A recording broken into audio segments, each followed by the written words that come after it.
l'after jusqu'à minuit avec vous, avec ce soir Ali Benarbia, salut Ali. Salut Florent. Et avec François Manardo, salut François. Salut les amis. On est ensemble, on vous attend évidemment sur le 32-16. Vous savez que l'after est en simultané sur RMC et sur BFM Sport. Vous pouvez aussi retrouver l'after en vidéo sur rmcsport.fr. Et dès la fin de l'after, c'est une grande nouveauté, vous la connaissez, ça date quand même de quelques semaines maintenant.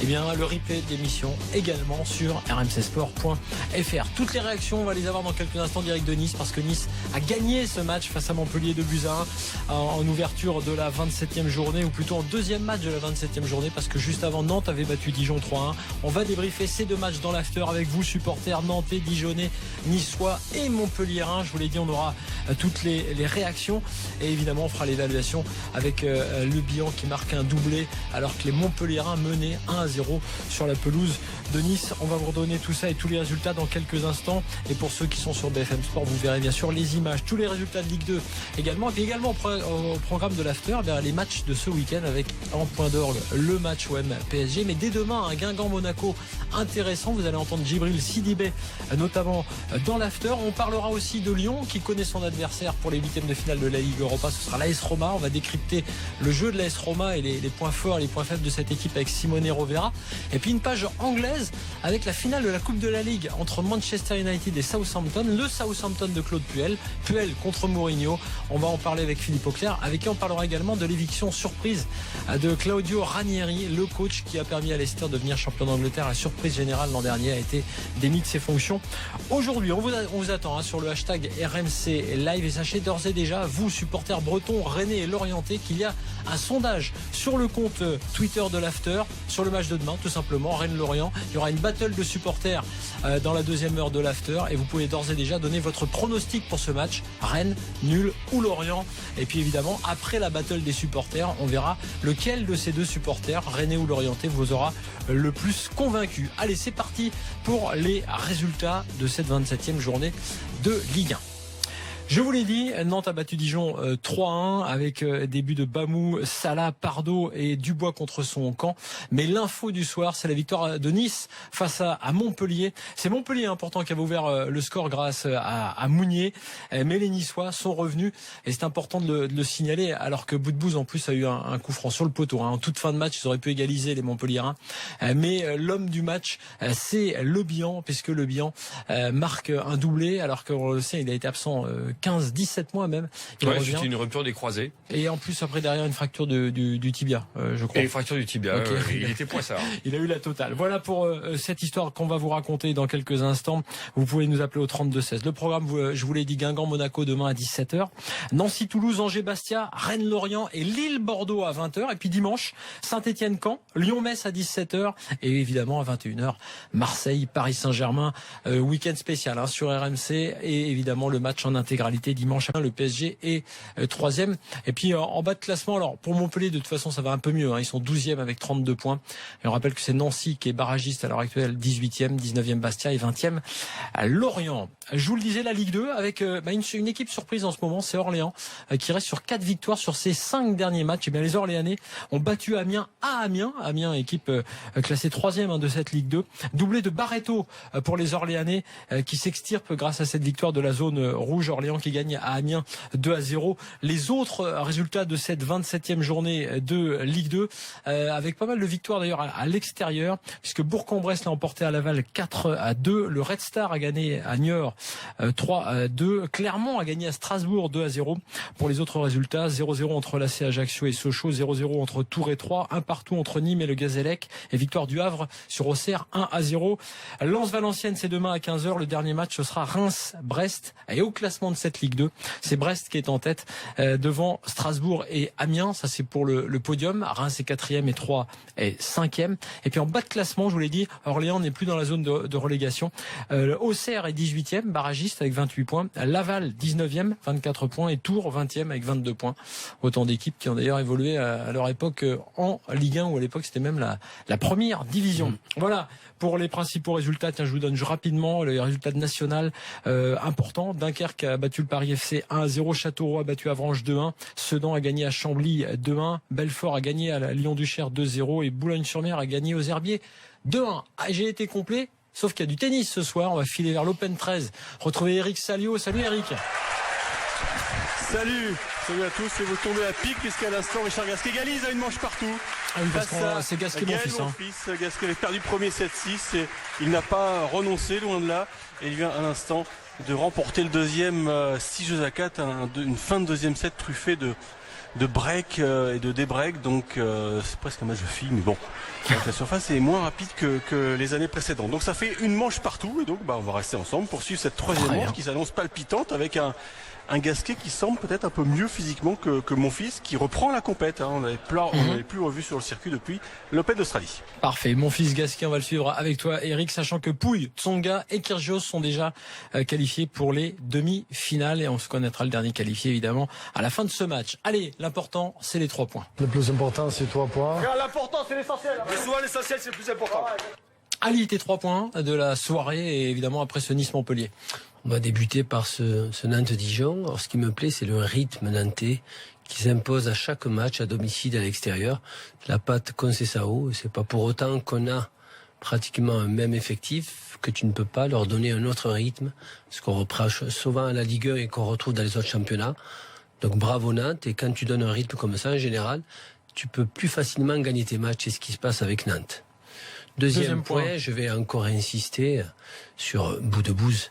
Il est en train de faire une saison énorme, il est pas très bon, il est constant dans tout ce qui se fait à chaque moment qu'il touche les ballons, plus de volume, et dans tous les compartiments du jeu, et il est très très décisif dans tout ce qu'il fait. Je trouve pas très bon. Non. Ah, il veut dire qu'il est excellent. Il est excellent. Voilà. En plus il peut être bon en match. Là, non, il est excellent dans tout ce qu'il fait, et on va dire, il approche la perfection.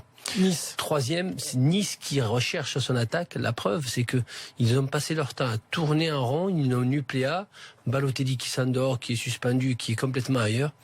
Et la preuve, c'est que pour gagner ce soir, ils s'en sont remis à un joueur qui, depuis 17 mois, était absent, Le Bihan, qui est le héros de cette soirée. Mais s'il n'y aurait pas eu de héros, je pense que Montpellier aurait gagné le match. François, les 3 points. Premier point, c'est à peu près les mêmes qu'Ali, sauf un. Donc moi, les Canaries impitoyables, parce que cette équipe de Nantes, en début de saison, quand je la vois jouer, que je la trouve passive, attentive, presque craintive, et que je vois le rouleau compresseur une nouvelle fois cet après-midi, début de soirée face à ces Dijonais, je me dis, mais à part le maillot, tout a changé. Je pense que une des grandes forces de ce manager, Conceição, c'est d'avoir remis tout cet effectif, tout ce vestiaire sur les bons rails. Et même s'il n'y a pas des qualités extraordinaires, mais ils font le maximum de ce qu'ils peuvent proposer, ces Canaries. Le deuxième point, pour moi, le César de la soirée, il est attribué comme meilleur joueur, non pas le plus efficace, mais le meilleur, Ariad Boudebouz, qui a toujours été juste et techniquement dans le bon tempo, qui a eu un peu moins de réussite sur le coup franc, c'est vrai, mais dans le positionnement, bref, le joueur clé dans l'entrejeu montpelliérain. Et enfin, un dernier point. S'il avait marqué, ça aurait vraiment été le match parfait. Ça aurait été presque le match parfait, il s'en serait rapproché. Enfin, le dernier point, un peu plus perso par rapport à l'éviction de Claudio Ranieri de Leicester. Il se trouve que j'ai passé les dernières 72 heures à Séville, donc entre Séville et Leicester, et quasiment 48 heures avec Leicester. Donc j'ai vu évoluer cet homme, Ranieri, que ce soit à l'entraînement, les points presse, etc. Et je n'ai pas senti un seul instant, une épée de Damoclès au-dessus de sa tête. Je n'ai pas vu dans son comportement, dans les propos qu'il a tenus, même en coulisses, un homme qui se savait perdu et fini pour Leicester. J'ai même croisé, pour tout vous dire, à la fin une conversation, j'ai même capté une conversation entre lui et Sampaoli, qui, même suspendu, a fait un petit peu de son travail avec les médias, et ils se sont dit, Ranieri a dit à Sampaoli, on se retrouve dans 3 semaines. Donc, et voilà, lâché comme ça par les dirigeants thaïlandais de Leicester, ça prouve qu'une fois de plus, le foot, c'est l'école de l'injustice, mes amis. On va en parler parce qu'on sera avec Philippe Auclair. On va revenir aussi sur ça tout à l'heure dans l'after, et sur cette page anglaise, parce que c'est vrai que c'est une surprise, d'autant qu'en Ligue des Champions, même s'ils ont été très dominés, ils étaient encore en vie. Ils ont un résultat plutôt flatteur. Mes 3 points à moi, le bilan, tout simplement. Le bilan, j'en avais parlé dans l'after il y a quelques temps pour donner une proposition d'attaquant en dehors de Donis, qu'on avait senti un peu juste parfois dans ce rôle axial. On ne sait pas trop d'ailleurs là où il est le meilleur. On parlera du grec. En tout cas, c'est quand Le Bihan a remplacé Donis qu'il y a eu la différence. Le Bihan était un très bon attaquant déjà de Ligue 2. On le connaissait au Havre. Mais évidemment, il mérite sa chance au plus haut niveau, surtout après ce qui lui est arrivé. C'est évidemment la belle histoire. Nantes qui marque, parce que ce qui est marrant avec cette équipe, c'est que c'était la dernière attaque de Ligue 1 il n'y a pas si longtemps. Ils ont fait un match étonnant contre Marseille. Petit à petit, ils grimpent les marches. Ils sont 19e attaque. Et puis aujourd'hui, ils marquent encore 3 buts. Et vraiment 3 buts pour Nantes, c'est très rare dans cette saison. Je crois que avant le match de Marseille, il n'avait jamais mis plus de 2 buts dans un match. Donc c'est marrant de voir dans les transformations dont tu parles. Depuis mars 2016, je crois d'ailleurs. Tu as raison. Ouais. Donc en fait, c'est non seulement dans l'attitude, mais y compris effectivement dans le jeu, en tout cas dans le fait de marquer. Et puis dernier point, Monaco, attention, parce qu'on le sait, les matchs avant et après la Ligue des Champions, c'est compliqué. Alors après un match incroyable et bourrifant comme on a connu, et même si il va y avoir sans doute un peu de turnover, je me dis que le match à Guingamp, ça peut être un match piège pour les Monégasques. Allez, c'est parti. Stéphane va nous parler du match de ce soir parce qu'il était au stade. Salut Stéphane. Salut l'équipe. Supporter de Nice, évidemment. Victoire de Nice, on le rappelle, face à Montpellier, quand même, de buts à 1. Montpellier avait ouvert le score par Mounier, doublé de Le Bihan, Stéphane. Incroyable équipe de Nice qui finalement, on la voyait pas bien, moribonde à un moment donné. Elle est bien là. Hein. Écoute, j'ai cru assister à 2 matchs en fait. La première mi-temps, beaucoup d'approximations, une présence physique moindre. Montpellier était bien présent, ils étaient bien placés. Après, au bout de 20 minutes, ça commençait à jouer un peu la montre. Et puis après, il y a eu cette fameuse deuxième mi-temps avec l'entrée de Michael, qui pour lui est un très grand soir, je pense, après 17 mois d'absence. Marquer un doublé comme ça, donner la victoire aux Niçois. Mais c'est vrai que j'ai assisté à 2 matchs. J'ai été, la première mi-temps, je me suis ennuyé grave. Mmh. Mais bon, après la deuxième mi-temps, on a remis le... Bon, il faut, pour moi, personnellement, je tiens à remercier aussi notre charnière centrale arrière, Dante et Base, quand même, qui tiennent la baraque derrière, mais il nous manquait 7 attaquants de pointe, parce que Donis, il a pas répondu présent pour sa titularisation, je pense. Mmh. Disons que pour le coup, on peut rentrer déjà dans ce débat-là. Le Bihan est un attaquant de pointe. Ça, c'est le cas. Alors après, c'est pas le meilleur du monde, peut-être. C'est un très bon attaquant, mais en tout cas, il a son poste. Nice, on n'est pas sûr. C'est un neuf. Le Bihan, il l'avait recruté la saison passée. Il était meilleur buteur de Ligue 2. Dis-moi si je me trompe. C'était celle d'avant encore. Celle d'avant encore, un joueur qui avait fait ses preuves, en tout cas, juste à l'étage inférieur. Et puis Donis, prêté par la Juve, c'est un joueur de côté, c'est un joueur d'aile, c'est un joueur qui a des qualités de vitesse et de dribble. Il lui faut un petit peu d'espace pour ça, mais dans l'axe, il a affiché ses limites et il ne pèse pas. Je parlais d'une attaque inoffensive, mais c'est pas que la position de l'avant-centre. J'ai vu Belanda, j'ai vu Esseric, qui ont buté contre cette défense montpelliéraine, qui n'est pas non plus l'une des meilleures défenses du championnat, et je la trouve un peu plus inoffensive. C'est pas parce que Pléa n'est pas là ou Balotelli n'est pas là qu'il doit pas y avoir des flèches de la part de cette attaque de Nice, surtout à domicile. Ils ont eu beaucoup de mal offensivement à se créer des brèches. Mais ça manquait de mouvement aussi. Tiens, on va juste faire un petit détour par Nice. Je vous ai promis les réactions. Jean-Louis Gasset en conférence de presse, l'entraîneur de Montpellier. Moins à l'aise, et on n'a pas pu les mettre en danger un peu plus souvent, surtout en seconde mi-temps, à part le coup franc de Riyad sur le poteau. Voilà, Jean-Louis Gasset, l'entraîneur de Montpellier. Après la défaite de Montpellier, on va écouter une dernière réponse de l'entraîneur qui réussit plutôt ses débuts on va dire son remplacement de Frédéric Hans, puisque Montpellier est remonté à la 12e place. C'est incroyable. Donc Le Bihan est quand même un joueur qui marquait des buts avant sa blessure. Donc ils l'ont pas fait rentrer comme ça par hasard. Il a dû beaucoup travailler. Et je suis content pour lui qu'après 18 mois d'absence, il ait marqué 2 buts. Mais c'est vrai qu'il nous a fait mal. Voilà, Jean-Louis Gasset. Peut-être une toute dernière réponse à nos confrères en salle de presse, conférence de presse. Ils sont déçus, mais je leur ai dit, on a perdu 2 matchs, on a perdu contre Monaco et contre Nice. Ce sont des équipes qui nous sont supérieures. Il a fallu qu'on fasse un plan de jeu un peu plus défensif pour pas perdre le milieu contre cette bonne équipe. Donc si on a le même état d'esprit, si on a la même qualité technique contre des équipes de notre championnat, je pense qu'on arrivera à l'objectif. Là, on a perdu contre 2 équipes qui sont dans les 3 premiers. C'est tout. Voilà, Jean-Louis Gasset en direct de Nice en conférence de presse. Analyse logique, effectivement, Montpellier est moins fort que Nice, mais il a fallu pour ça que Nice joue vraiment. Tiens, un dernier mot, Stéphane.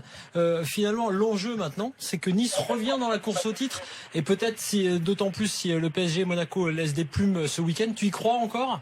Ah oui, moi j'y crois. Je disais à mes collègues au stade, moi je vois pas Monaco gagner à Guingamp demain. Vu le match qu'ils ont fait à City et le match retour qui se prépare. Et Paris, pareil, avec le déplacement à Barcelone, à Marseille, ça va être très très dur, je pense. Donc c'était le bon coup à jouer ce soir. Je pense que c'était le bon coup à jouer. Et quand j'ai vu 1-0, j'ai dit non, c'est pas possible, je ne veux pas rester comme ça. J'ai espéré, hein. Mais voilà. Ça a marché. Voilà, on a peut-être pas l'ambition, mais on avance. C'est bien. Et on gratte des points comme ça. Mais je tiens à féliciter aussi les Montpelliérains qui ont très bien joué. Et l'entraîneur qui a félicité Mika. C'est vrai que c'était très sport de la part de Jean-Louis Gasset. Merci à toi Stéphane. Dans quelques instants, on va continuer le débrief de ce Nice-Montpellier, victoire de Nice de Buzyn. Je vous le rappelle, victoire de Nantes face à Dijon. On va aussi parler de ce Nantes-Dijon. Et puis on va évidemment se projeter sur ce week-end Guingamp-Monaco et Marseille-PSG notamment, plus Lyon contre la Roma. Ce sera l'adversaire de Lyon, la Roma en 8e de finale de la Ligue Europa. On revient dans quelques instants pour l'after.